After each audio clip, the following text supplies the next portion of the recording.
Hello, আসসালামু আলাইকুম। Item হাউজে আপনাদের স্বাগতম। নিয়ে এলাম নতুন একটি রেসিপি।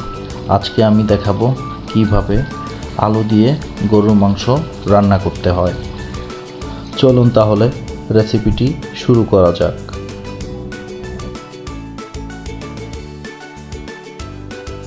এখানে নিয়ে নিলাম 4টি আলু। এগুলো খোসা ছাড়িয়ে সুন্দর মতো একটু বড় বড় করে কেটে নিব।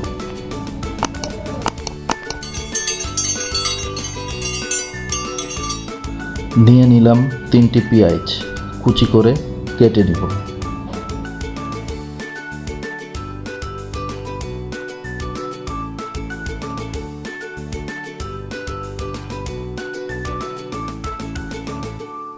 এখানে আমি নিয়েছি 1 কেজি গরুর মাংস।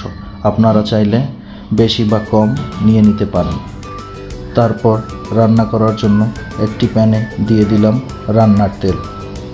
তারপর এখানে দিয়ে দিব গোটা মশলা, তেজপাতা 2টি, দারুচিনি 3-4 টুকরা, এলাচ 7-8টি, গোলমরিচ 10-12টা, লবঙ্গ 3-4টা।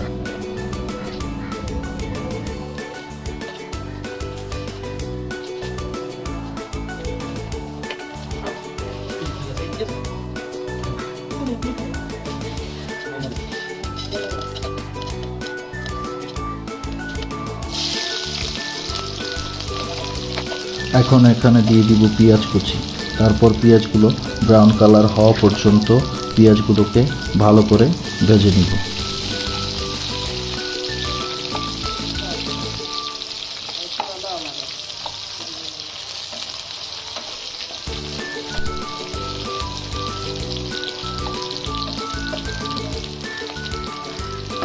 পেঁয়াজ ভাজা হয়ে গেলে আমি এতে দিয়ে দিব 2 চা চামচ আদা রসুন বাটা।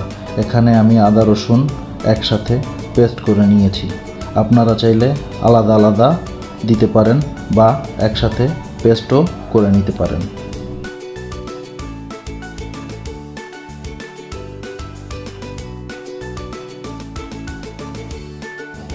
আদা রসুনগুলো ভালোভাবে ভাজা হয়ে গেলে আমি এতে দিয়ে দিব 1 কাপ পরিমাণ পানি।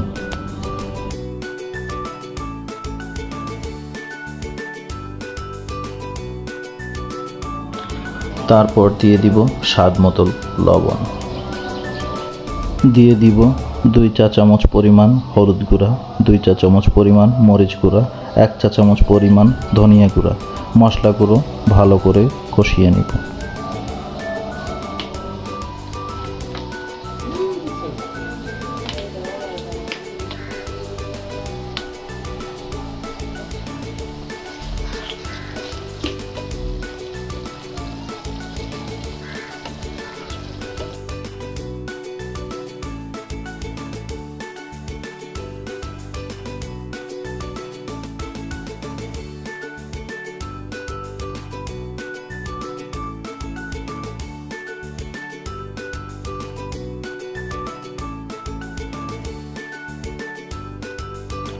মশলাগুলো ভালো করে কষানো হয়ে গেলে আমি এখন এতে দিয়ে দিব মাংসগুলো।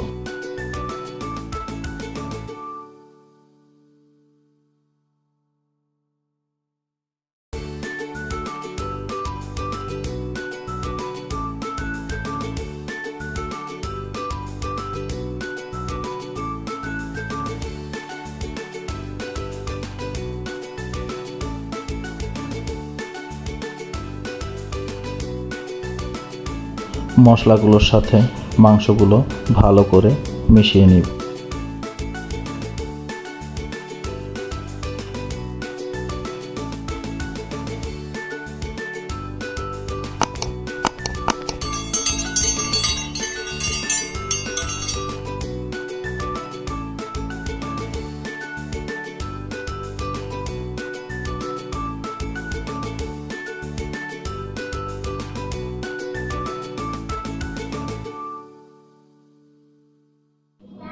মাংসগুলো মশলার সাথে ভালোভাবে মিশে গেলে আমি এখন মাংসগুলোকে ঢেকে দিব। ঢেকে দিয়ে 5 থেকে 6 মিনিট মাংসগুলোকে ভালো করে কষাবো।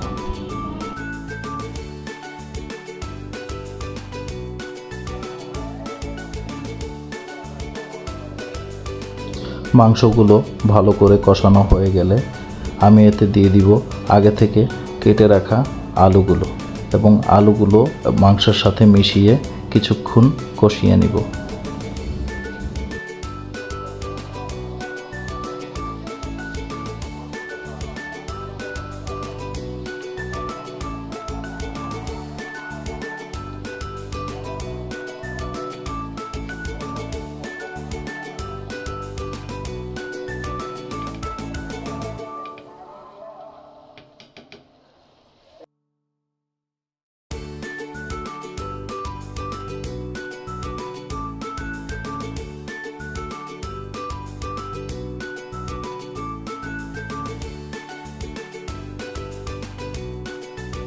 আলুর সাথে মাংসগুলো কষানো হয়ে গেলে আমি এতে দিয়ে দিব 4-5 কাপ পরিমাণ গরম পানি।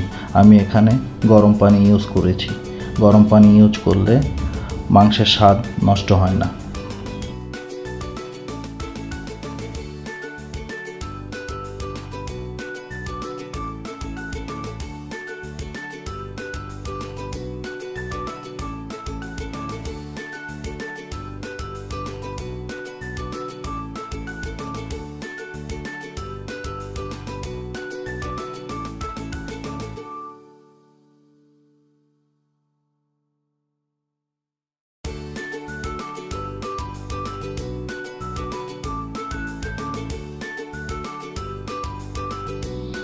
মাংসগুলোকে নেড়ে চেড়ে ভালো করে তারপর আমি এখানে মাংসগুলোকে ঢেকে দিব।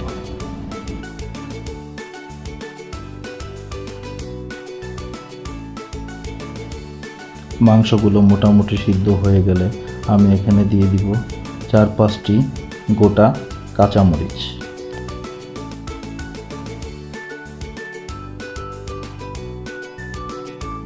তারপর এভাবে 10-15 মিনিট রান্না করে নিব। ঝোলগুলো মাখা মাখা হয়ে গেলে আমি এতে দিয়ে দিব আগে থেকে ভেজে রাখা জিরার গুঁড়ো। আমি এখানে 1/2 চা চামচ জিরার গুঁড়ো ইউজ করেছি।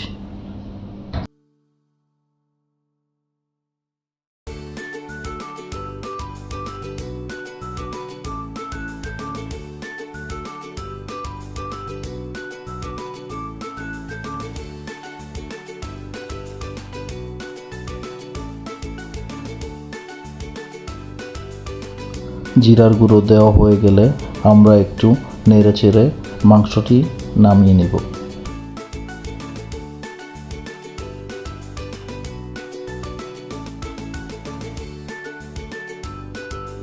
হয়ে গেল আমাদের আজকের রান্না।